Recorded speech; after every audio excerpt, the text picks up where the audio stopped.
If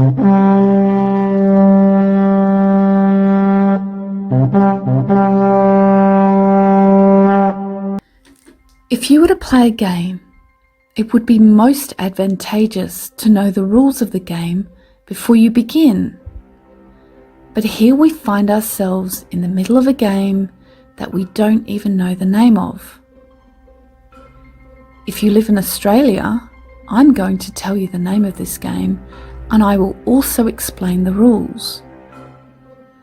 The name of the game is Deception.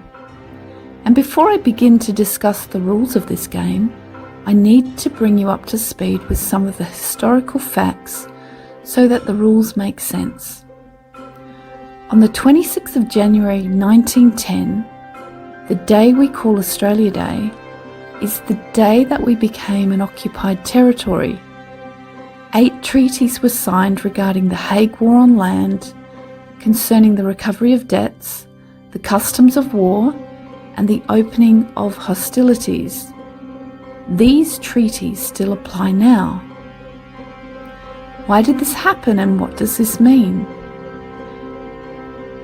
Due to previous wars in the early 1800s with America, Great Britain accrued huge debts.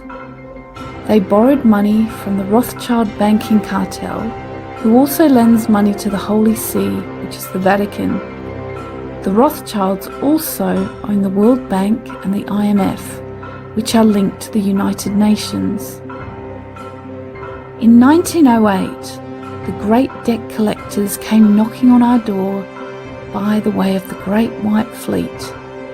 They came to Australia to set down the terms and conditions of the payment of these loans, because Australia is part of the Commonwealth and it was used as collateral for these loans. And so begins usufruct, using the fruits of the land to pay off debt owed. The Hague Treaties set up the rules of engagement during the war. America, as a foreign administrator of these loans, set up a de facto government. Australia celebrated the arrival of the Great White Fleet and was oblivious to the truth of the takeover. Into Sydney Harbour come units of the United States Navy. Now here is my Australian colleague to tell you how Australia made open house to the American squadron. Yanks are coming, and the tramp of their feet echoes round the world. With only 24 hours in which to prepare an outsizing welcome, Sydney really went to town. 500,000 people gather. The city turns on a real Broadway welcome. From tall office buildings shower confetti, streamers, balloons, old telephone books. Of course they tore them up first. But what a sight! What a welcome!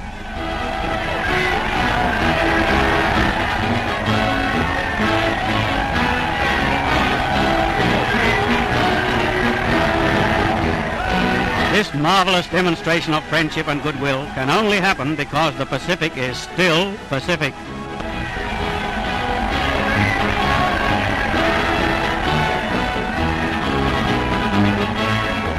This is no routine visit, and this is no routine welcome. The undemonstrative Aussie has come out of his shell, and with good reason. The First World War spanned over 4 years and ended in November 1918. Australia was hit hard. 60,000 Anzacs sacrificed their lives so that Australia could have freedom, in the irony that we were under a foreign occupation. The League of Nations was set up in 1920, and our Prime Minister Billy Hughes spoke up for us and secured our nation's right to be a self-determined nation because of the 60,000 Anzacs that were killed and the 2,000 injured. Our first duty as Australians is to Australia, to its industries, primary and secondary. King George V declared that the Commonwealth of Australia was to be a self-determining nation, which was noted in the changes to the Royal and Parliamentary Titles Act in 1927, and the Anzac Shrine was built in Melbourne in 1934 to honour our Anzacs. The victors of war write the history. In 1939, at the beginning of the Second World War, a treaty was forced into entry called the Declaration Regarding the Teaching of History, Revision of School Textbooks.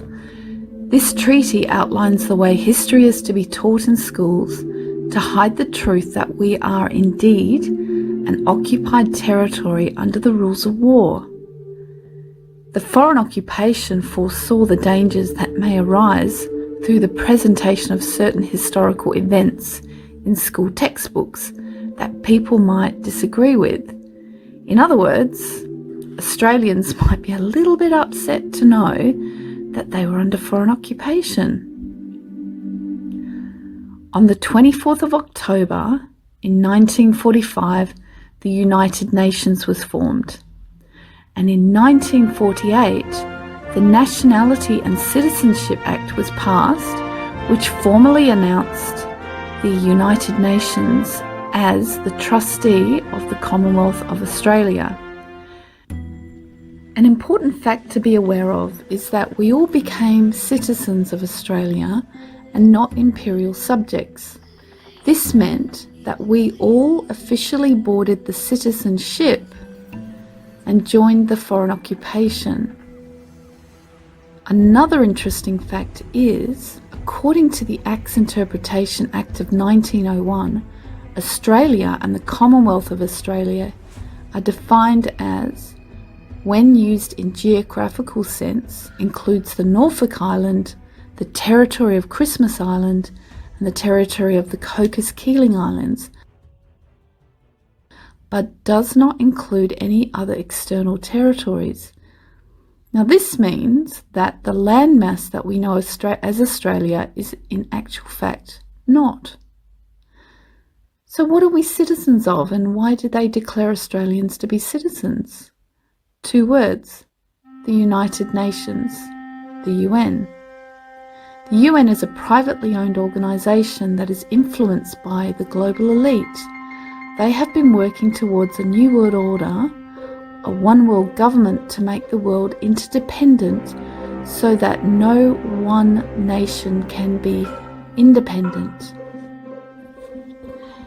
The UN has many branches, such as the WHO, the World Health Organization, which promotes vaccinations for profit, the World Food Programme, which has destroyed the Australian farming industry to promote interdependence on other countries, the International Monetary Fund, the IMF, creating more poverty and debt for Australians and the world, the UN Population Fund, a eugenicist depopulation program, the World Meteorological Organization, controlling weather and climate, the UN Refugee Agency, creating displaced communities and refugees, the United Nations Climate Change, a diversion tactic to what is really going on,